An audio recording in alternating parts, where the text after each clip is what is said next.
Okay? Kaya siya namatay kasi nag-drug siya. Okay? Nag-drug siya, tapos uminom siya ng alcohol. Kaya siya namatay. Pero yung mga friends niya, hindi namatay, di ba? Siguro kasi, hindi sila uminom ng or hindi sila tumira ng drugs kasama ng alcohol. Pero yung namatay na yun, siguro pinaghalo niya or sinabay niya yung alcohol tsaka yung drugs. Kaya, nangyari? Nagkaroon ng, cardiac damage, namatay yung pasyenteng yun, no? So, yun. So, another drugs of abuse ay ito pong pencyclidine, also known as angel's dust, no? So, angel's dust, meron po siyang anesthetic effect and then hallucinogenic din yan. So, ibig sabihin, maraming po pwedeng makitang kung ano-anong anik-anik kay yung taong under the influence of pencyclidine, such as this one, no? So, this patient was taking pencyclidine or yung angel's dust. Then for some reasons, dahil high na nga ang lolo mo, tinanggal niya yung balat niya sa mukha. Then pinakain niya sa aso niya. So, ano nangyari? Ba't niya tinanggal? Kasi nga, high nga siya. So, feeling niya siguro papel yung mukha niya or whatsoever. We don't know, no? Pero miraculously, nangyari sa kanya? Nabuhay pa rin tong pasyenteng ito. Ba't siya nabuhay? Kasi masyadong mataas yung dose ng pencyclidine. Tatandaan ng pencyclidine po ay merong anesthetic effect. So parang painkiller din siya. Parang may anesthesia siyang ininom prior to this incident. No? Kaya nakasurvive yung patient na yan. But I don't know what happened next. No? Kasi nga sira na yung face niya. Wala na siyang skin sa kanyang face, no? So, I don't know what happened next kung ano na nangyari sa mukha niya. Okay?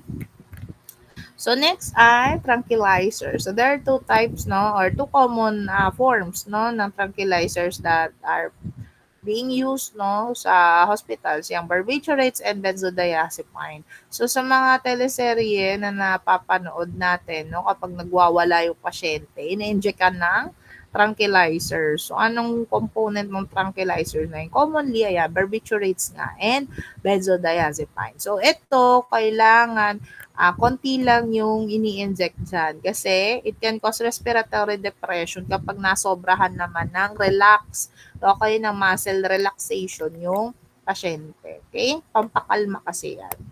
Okay, so next is LSD.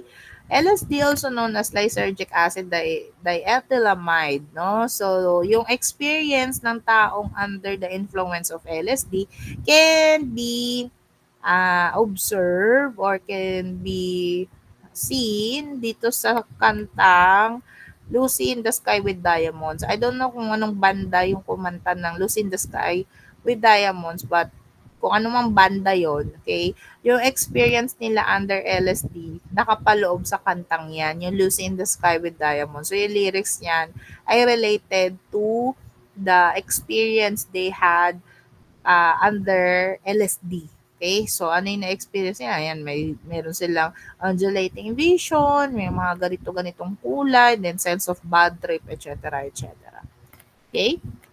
Then, lastly, etong type ng mushroom, no? So, majority ng mushroom sa mundo ay poisonous. So, ilan lang po dyan ang edible, no? So, yung isa dyan or ilan dyan katulad nito na psilocybin or yung tinatawag na magic mushroom, meron din siyang nakaka-high na effect, no? Kasi meron siyang drugs dyan, okay? May high stimulant, ano daw, meron siyang addictive component, no? Yung psilocybin na yan. Okay? So, nakaka-high yung mushroom na ito. Okay?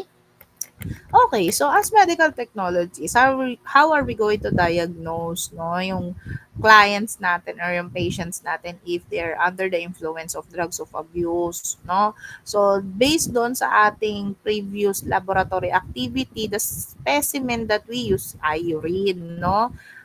Ideally, or dapat, no, it is required to give at least 50 ml of urine sample if yung client na yan or yung patient na yan ay gustong magpa-drug test. So, bakit 50 ml? Kasi yung 50 ml na yan ay reserved na urine sample that can be forwarded to the NRL, which is the East Ab Medical Center, if it happens na yung screening test niya ay positive, no? If positive ang screening test, yung urine sample niya ipapadala sa East Ab, no? For confirmatory testing. Kaya it is necessary to give 50 ml of urine sample. So aside from urine sample, other sample or other specimens can be used such as blood, breath, saliva, hair, nails, etc.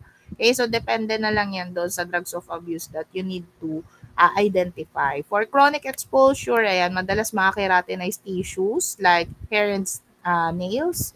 No, pwede rin namang skin pero I think hindi masyado recommended kasi madaling masira yung skin no.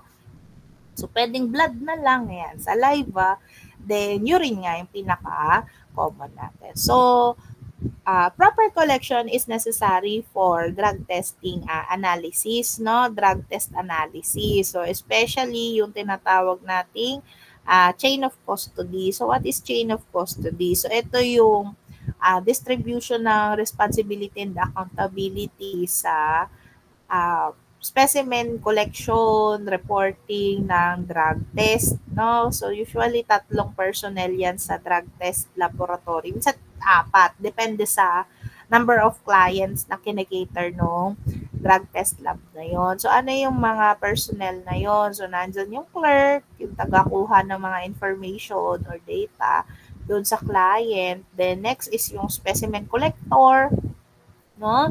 Specimen collector, siya yung mag-oversee kung paano kino-collect ng patient or ng client yung kanilang urine sample. And lastly ay yung drug test analyst, no?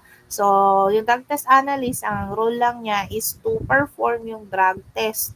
Okay, yung drug testing. So, yun lang yun. Once na naka-schedule ka to perform drug testing on your shift, no, yung schedule mo, hindi ka pwede sa clinical lab kasi yung principle ng test natin for drug testing ay competitive immunoassay. Meaning to say, ang result niya is kabaliktaran ng results na na-observe natin sa serology, no? So, ibig sabihin, positive kapag walang guhit, pag may guhit ay negative. So, iba siya sa ibang lab test natin. Kaya, to eliminate errors, no, human errors in that sense, kapag nakaschedule ka sa drug test section, dyan ka lang sa shift mo, hindi ka magro-rotate. No? So, kung marami yung clients, ayan, pwedeng mag-apat yung personnel sa drug testing na yan. Ma'am, hindi ba pwedeng isa lang kasi madali lang naman gawin. Okay, yung drug test na yan. Yes, pwede naman siya mag-isa. However, para ma-eliminate nga yung bias, kumbaga, okay na kasi mag-isa lang yung medtech na nagper-perform, 3 yung required ng DOH na maging personnel. Okay? Okay. So, what are the common drugs being tested in the drug testing facility? So, we have 5 here, but the 2 most common nga ay yung marijuana at amphetamines as we have performed sa laboratory last time, no? Okay, so yung screening phase techniques natin are the following. So, we can use immunoassay or chromatographic assay. And if it happens to be positive, no, we are not going to report the positive sa screening test. We immediately send the sample sa confirmatory lab, that is a medical center, to perform yung gold standard na GCNS. Okay? Yung sample natin, dapat puno yan, 50 ml no, ng ihi. Okay. So, sa mga drug testing facilities, ito yung kalimitang technique na ginagawa natin for screening test. Yung immunoassay nga, to which there is a principle about competitive minding immunoassay. Again, kapag competitive, pag may linya, negative. Pag walang linya, positive, no?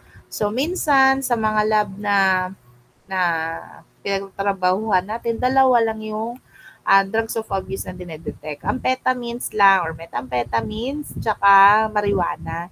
Okay, yun lang. Pero meron na din yung 5 parameters katulad nito. Dinidip lang yan sa urine and then same lang din naman ang expected outcome yung babasahin mo dyan.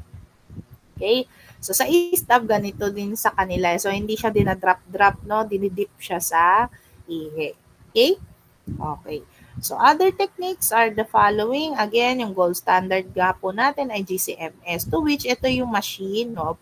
Sample ng machine, no? So iba-iba naman yung itsura ng machine for GCMS. So for GCMS kasi kailangan pa yan tawag dito, gawing volatile version, no, para makuha yung gas, okay, na mag-undergo sa chromatographic tubings to get the mass, no, ng mga analytes na dinedetect, no, kaya kailangan 50 ml ng ihi yung gamitin.